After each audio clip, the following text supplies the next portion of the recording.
केमिति अछ रे? ठीक अछ? ताहेले पिलामाने आजी आमे सेही पांच बंधु कहानीटीर आगामी अध्याय बा षष्ठ अध्यायटीकु आलोचना करिबा।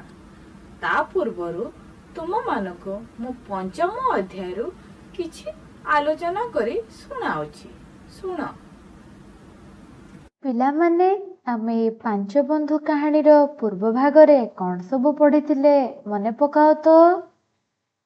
हाँ, आमे पढ़िथिले जे चारि बंधु किपरि मिलिमिशि चलुथिले, जणे अन्य जनकर किपरि साहाय्य करुथिले। आउ कौन होइथिला? हाँ, कि दिने हरिणर खोज खबर नथिला। आउ ए तीन बंधु तांकु खोजिबाकु बाहरिले। आउ शेषरे देखियाकु पाइले जे से गोटे जालरे पड़िछि।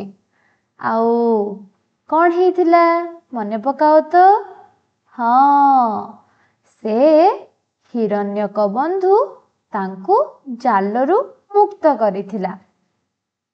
अच्छा पिलामाने, या परे कहानीर मोड़ किपरि हेइछि जानिबाकु चाहुछ ना?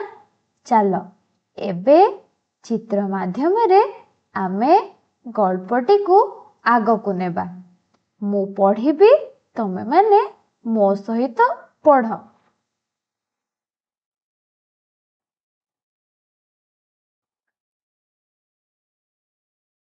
कौन करिबाकु हेबो एही विषय सेमाने कथाबार्ता हेउछंती।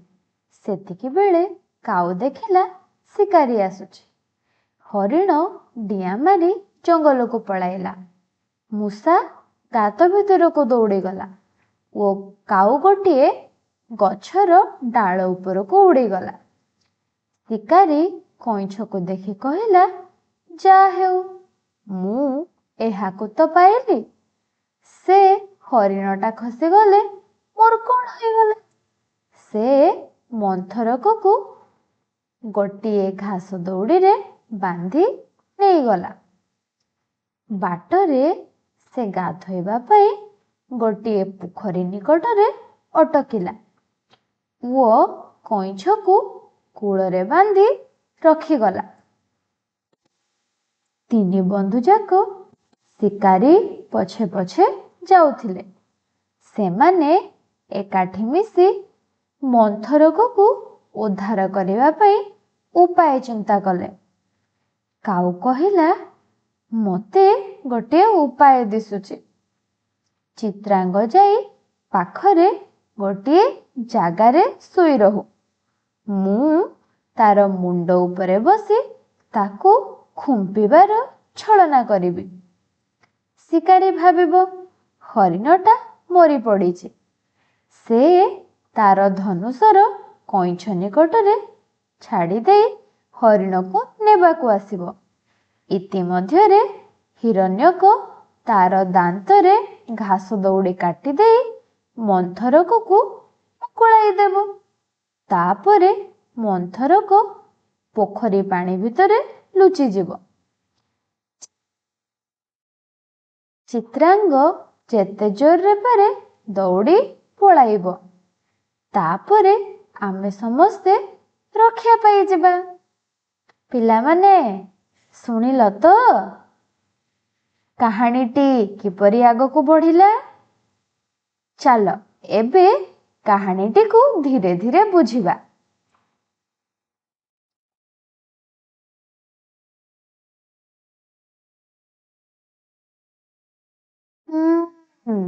देखो तो चित्र रे कौन देखुच? हाँ, शिकारीटी आसुची नहीं। आउ ए बंधु माने शिकारी को देखी बहुत जोर से डरी जाइचंती। आउ कौन कहउचंती देखो। कौन करिबा को हेबो एई विषय रे सेमाने कथाबार्ता हेउचंती। केमिति ए शिकारी हातरू मुकुलिबे। सेतिकी बेले काऊ देखिला शिकारीटी तांको पाखकू आसुची।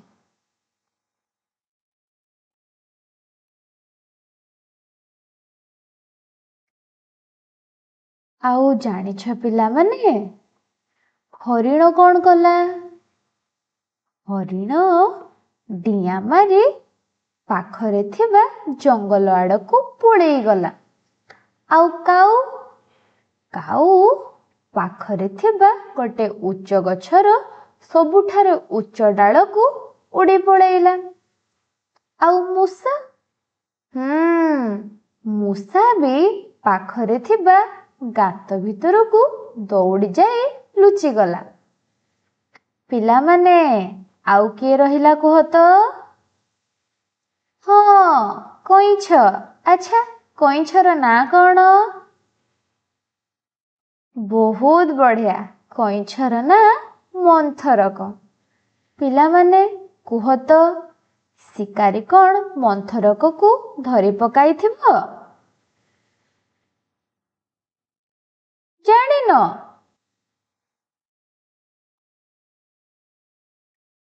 ଆଚ୍ଛା, ଆମେ କାହାଣୀ ମାଧ୍ୟମରେ ଜାଣିବା।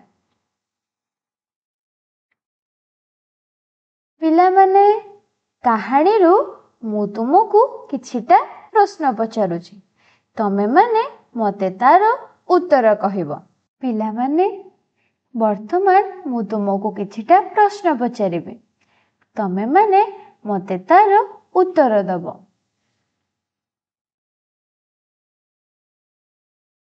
ଦେଖ, ମୋର ପ୍ରଥମ ପ୍ରଶ୍ନ ହେଲା, ଚିତ୍ରରେ କାଉଟି ଦେଖିଲା ଯେ ଜଣେ ଡେସ୍ ଆସୁଛି। ମୋର ଦ୍ୱିତୀୟ ପ୍ରଶ୍ନ ହେଲା, ଶିକାରୀକୁ ଦେଖି ହରିଣଟି ଡିଆଁ ମାରି ଡେସ୍କୁ ପଳେଇଲା। ପରବର୍ତ୍ତୀ ପ୍ରଶ୍ନ ହେଲା, ମୂଷାଟି ନିଜର ରକ୍ଷା ପାଇଁ ଡେସ୍ ଭିତରକୁ ଦୌଡ଼ି ଯାଇ ଲୁଚିଗଲା। ଆଚ୍ଛା, ମୋର ପରବର୍ତ୍ତୀ ପ୍ରଶ୍ନ ହେଲା, କାଉଟି ଉଡ଼ି ଯାଇ ଗୋଟିଏ ଉଚ୍ଚ ଡେସ୍ ଉପରେ ବସିଲା। କୁହ ତ ଦେଖି ପିଲାମାନେ, ପ୍ରଶ୍ନ ଗୁଡ଼ିକର ଉତ୍ତର କ'ଣ ହବ? ହଁ, ଚାଲ ପ୍ରଶ୍ନ ଗୁଡ଼ିକର ଉତ୍ତର ଭଲ ଭାବରେ ବୁଝିବା।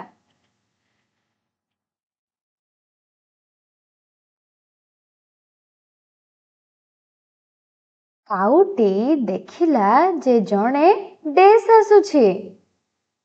ହଁ, ଜଣେ ଶିକାରୀ ଆସୁଛି। ଆଚ୍ଛା, ଦ୍ୱିତୀୟ ପ୍ରଶ୍ନ କ'ଣ ଥିଲା? ଦ୍ୱିତୀୟ ପ୍ରଶ୍ନ ଥିଲା କି ଶିକାରୀକୁ ଦେଖି ହରିଣଟି ଡିଆଁ ମାରି ଡେସ୍କୁ ପଳେଇଲା। ବହୁତ ବଢ଼ିଆ, ଜଙ୍ଗଲକୁ ପଳାଇଲା ନାଇଁ? ଜଙ୍ଗଲଟି ପାଖରେ ଥିଲା, ଆଉ ସେ ଘଞ୍ଚ ଜଙ୍ଗଲରେ ଲୁଚି ଯାଇ ଶିକାରୀଠୁ ମୁକ୍ତି ପାଇଲା। ଆଚ୍ଛା, ପିଲାମାନେ କୁହ ତ, ମୂଷାଟି ନିଜର ରକ୍ଷା ପାଇଁ ଡେସ୍ ଭିତରକୁ ଦୌଡ଼ିଗଲା। ବହୁତ ସୁନ୍ଦର, ମୂଷାଟି ଗାତ ଭିତରକୁ ଯାଇ ଦୌଡ଼ିଗଲା। ଆଚ୍ଛା, ଶେଷ ପ୍ରଶ୍ନର ଉତ୍ତର କ'ଣ ହବ? କାଉଟି ଉଡ଼ି ଯାଇ କୋଉଠି ବସିଲା? ହଁ, ପାଖରେ ଥିବା ଗୋଟେ ଉଚ୍ଚ ଗଛର ଉଚ୍ଚ ଡାଳରେ ବସିଲା। ବହୁତ ବଢ଼ିଆ ଉତ୍ତର ଦେଲ ତମମାନେ।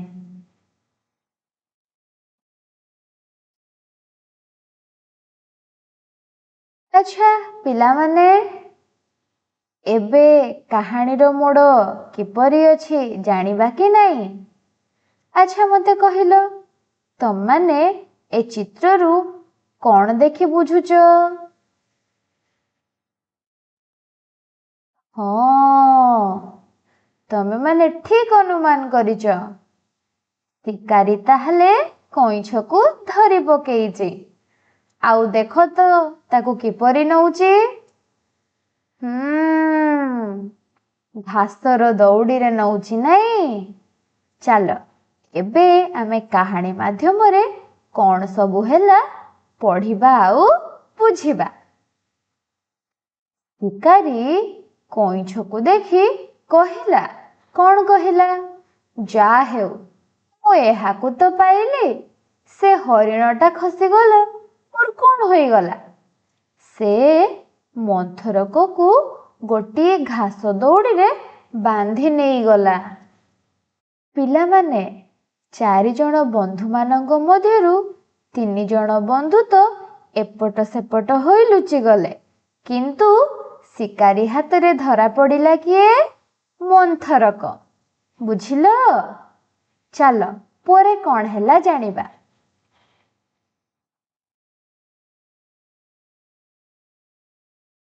ଦେଖ ତ ପିଲାମାନେ, ଚିତ୍ରରୁ କ'ଣ ଦେଖୁଛ? ହଁ, ଚିତ୍ରରେ ଆମେ ଏଇଆ ଦେଖୁଛୁ ଯେ ଶିକାରୀଟି ଗାଧୋଇବା ପାଇଁ ନଦୀକୁ ଓହ୍ଲାଇଛି, ଆଉ ସେ ମନ୍ଥରକକୁ ନଦୀ କୂଳରେ ଥୋଇ ଦେଇଛି। ପିଲାମାନେ, ଚିତ୍ରରେ ଆଉ କାହାକୁ ଦେଖୁଛ? ହଁ, ମନ୍ଥରକର ବନ୍ଧୁ ହରିଣ ଆଉ ମୂଷା ଏବଂ କାଉ ବି ମଧ୍ୟ ଏଠାରେ ଅଛି। ପିଲାମାନେ, ଏମାନେ କ'ଣ ପାଇଁ ଆସିଛନ୍ତି? ହଁ, ଏମାନେ ତାଙ୍କ ବନ୍ଧୁ ମନ୍ଥରକକୁ ଶିକାରୀ ହାତରୁ ଉଦ୍ଧାର କରିବା ପାଇଁ ଆସିଛନ୍ତି। ପିଲାମାନେ, ଏବେ ଚାଲ ଭଲ ଭାବରେ କାହାଣୀଟିକୁ ବୁଝିବା। କ'ଣ ହେଇଛି? କ'ଣ ହେଇଛି? ହଁ, ବାଟରେ ଶିକାରୀଟି ଗାଧୋଇବା ପାଇଁ ଗୋଟିଏ ପୋଖରୀ ନିକଟରେ ଅଟକିଲା ଓ କଇଁଛକୁ କୂଳରେ ବାନ୍ଧି ରଖିଗଲା। ତାପରେ କ'ଣ ହେଇଥିବ ଭାବ ତ? ଜାଣିଛ ପିଲାମାନେ, ମନ୍ଥରକକୁ ଯେତେବେଳେ ଶିକାରୀ ବାନ୍ଧି କରି ନେଇଯାଉଥିଲା, ଆଉ 3 ଜଣ ବନ୍ଧୁ କ'ଣ କରୁଥିଲେ? ଦେଖ, ଆଉ 3 ଜଣ ବନ୍ଧୁ ସେ ଶିକାରୀ ପଛେ ପଛେ ଲୁଚି ଲୁଚି ଯାଉଥିଲେ। ସେମାନେ ଏକାଠି ମିଶି ମନ୍ଥରକକୁ ଉଦ୍ଧାର କରିବା ପାଇଁ ଗୋଟେ ଉପାୟ ପାଞ୍ଚିଲେ।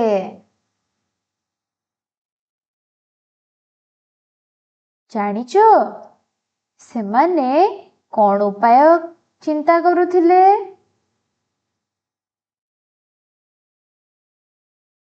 କାଉ କହିଲା, ମୋତେ ଗୋଟେ ଉପାୟ ଦିଶୁଛି। ଚିତ୍ରାଙ୍ଗ ଯାଇ ପାଖରେ ଗୋଟିଏ ଜାଗାରେ ଶୋଇ ରହୁ। ମୁଁ ତାର ମୁଣ୍ଡ ଉପରେ ବସି ତାକୁ ଖୁମ୍ପିବାର ଛଳନା କରିବି। ଆଉ ଶିକାରୀ ଭାବିବ ହରିଣଟା ବୋଧେ ମରି ପଡ଼ିଛି। ସେ କ'ଣ କରିବ? ତାର ଧନୁଷର କଇଁଛ ନିକଟରେ ଛାଡ଼ି ଦେଇ ହରିଣକୁ ନବାକୁ ଆସିବ। ସେହି ସମୟରେ କ'ଣ ହବ? ସେହି ସମୟରେ ହିରଣ୍ୟକ ତାର ଦାନ୍ତରେ ଘାସ ଦଉଡ଼ିକୁ କାଟି ମନ୍ଥରକକୁ ମୁକୁଳେଇବ, ଆଉ ତାପରେ ମନ୍ଥରକ ପୋଖରୀ ପାଣି ଭିତରେ ଲୁଚିଯିବ। ପିଲାମାନେ, ଦେଖ, ଗୋଟେ ବନ୍ଧୁକୁ ଆଉ 3 ଜଣ ବନ୍ଧୁ କିପରି ଶିକାରୀ ହାତରୁ ମୁକୁଳାଉଛନ୍ତି। ତାପରେ କ'ଣ ହେଇଛି? ତାପରେ ଚିତ୍ରାଙ୍ଗ ଯେତେ ଜୋରରେ ପାରିବ ଦୌଡ଼ିବ, ଆଉ ଆମେ ସମସ୍ତେ ରକ୍ଷା ପାଇଯିବା। ପିଲାମାନେ, ଭାବ ତ, ତାଙ୍କ ଉପାୟ କାର୍ଯ୍ୟକାରୀ ହବ ତ? ପିଲାମାନେ, ଆମେ ଗଳ୍ପଟିକୁ ଭଲ ଭାବରେ ବୁଝିଲେ। ଆଚ୍ଛା, ମୁଁ ବର୍ତ୍ତମାନ ତମମାନଙ୍କୁ କିଛିଟା ଶବ୍ଦ ଦେବି, ଆଉ ତମେମାନେ ତାର ଶୁଦ୍ଧ ରୂପକୁ କହିବ। ହେଲା? ଚାଲ ଯିବା। ମୋର ପ୍ରଥମ ଶବ୍ଦ ହେଲା ପୋଖରୀ। କୁହ ତ, ପୋଖରୀର ଶୁଦ୍ଧ ରୂପ କ'ଣ ହେବ?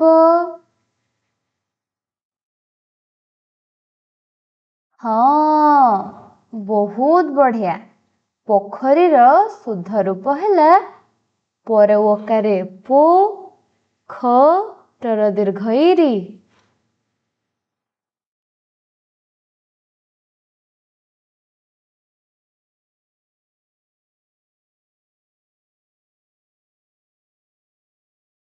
ମୋର ଦ୍ୱିତୀୟ ଶବ୍ଦ ହେଲା ଶିକାରୀ।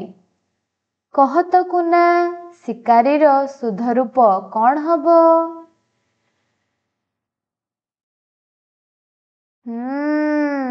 ବହୁତ ବଢିଆ। ଶିକାରୀର ଶୁଦ୍ଧ ରୂପ ହେଲା ତାଲୁଏ ସହର୍ଷ ଇ ସି, କର ଆକାରେ କା, ଡର ଦୀର୍ଘ ଇ ରି। ଆଚ୍ଛା, ପରବର୍ତ୍ତୀ ଶବ୍ଦକୁ ଯିବା।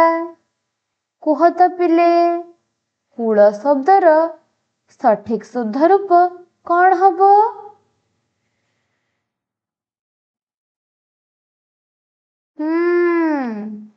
କୂଳର ଶୁଦ୍ଧ ରୂପ କରେ ଦୀର୍ଘ ଉ କୁ, ଅଳ। ବାଃ, କେତେ ବଢିଆ ବୁଝିଛ। ବହୁତ ସୁନ୍ଦର ଉତ୍ତର ଦଉଛ ତମେ ମାନେ। ଆଚ୍ଛା କହିଲ, କଇଁଛ ଶବ୍ଦର ଶୁଦ୍ଧ ରୂପ କଣ ହବ?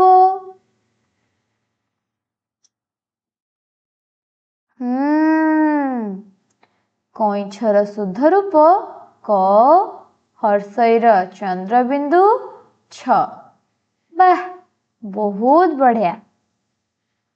ଆଚ୍ଛା କହିଲ ପିଲେ, ବାନ୍ଧି ଶବ୍ଦର ଶୁଦ୍ଧ ରୂପ କଣ ହବ?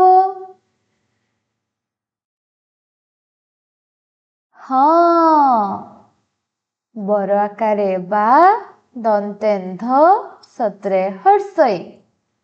ବହୁତ ବଢିଆ ପିଲାମାନେ, ବହୁତ ବଢିଆ।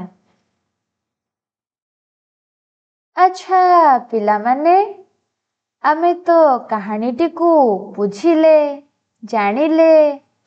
ଏବେ ଆମେ କାହାଣୀର ସାର କଥା ବୁଝିବା। କୁହ ତ ପିଲାମାନେ, କଣ କଣ ସବୁ ଆମେ ଜାଣିଲେ?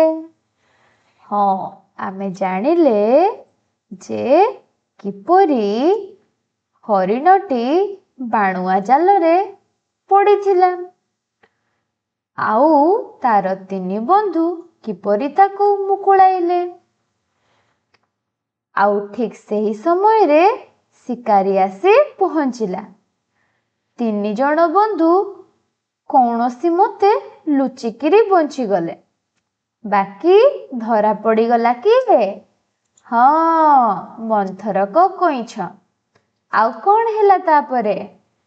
ତାପରେ ଶିକାରୀ ମନ୍ଥରକକୁ ବାନ୍ଧି ସାଙ୍ଗରେ ନେଇଗଲା। ବାକି 3 ଜଣ ବନ୍ଧୁ କଣ କଲେ?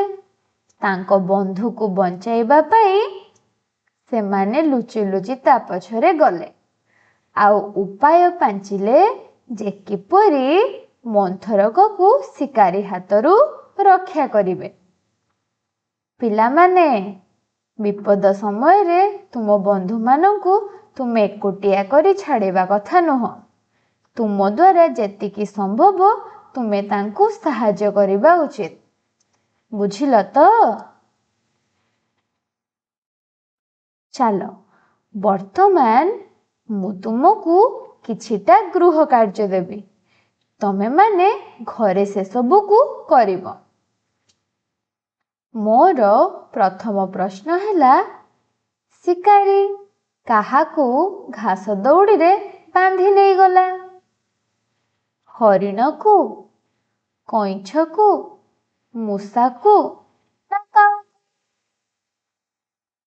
ପରବର୍ତ୍ତୀ ପ୍ରଶ୍ନ, ଗପ ଅନୁସାରେ କଇଁଛର ନାମ କଣ ଥିଲା? ଚିତ୍ରାଙ୍ଗ, ହିରଣ୍ୟକ, ମନ୍ଥରକ, ଲଘୁପତନକ। ଯିବା ପରବର୍ତ୍ତୀ ପ୍ରଶ୍ନକୁ। ଶିକାରୀ କାହିଁକି ପୋଖରୀ ନିକଟରେ ଅଟକିଲା? ବିଶ୍ରାମ ନେବା ପାଇଁ, ମାଛ ଧରିବା ପାଇଁ, ଗାଧୋଇବା ପାଇଁ ନା ପାଣି ପିଇବା ପାଇଁ? ପରବର୍ତ୍ତୀ ପ୍ରଶ୍ନ, କଇଁଛ ପୂର୍ବରୁ ଶିକାରୀ ହାତରୁ କିଏ ଖସି ପଳାଇଥିଲା? ମୂଷା, ହରିଣ, କାଉ ନା ବାଘ? ପିଲାମାନେ, ଏସବୁ ପ୍ରଶ୍ନର ଉତ୍ତର ତମେମାନେ ଘରେ କରିବ। ଖୁସିରେ ଶିଖିବା ସମସ୍ତଙ୍କ ଅଧିକାର। ନମସ୍କାର।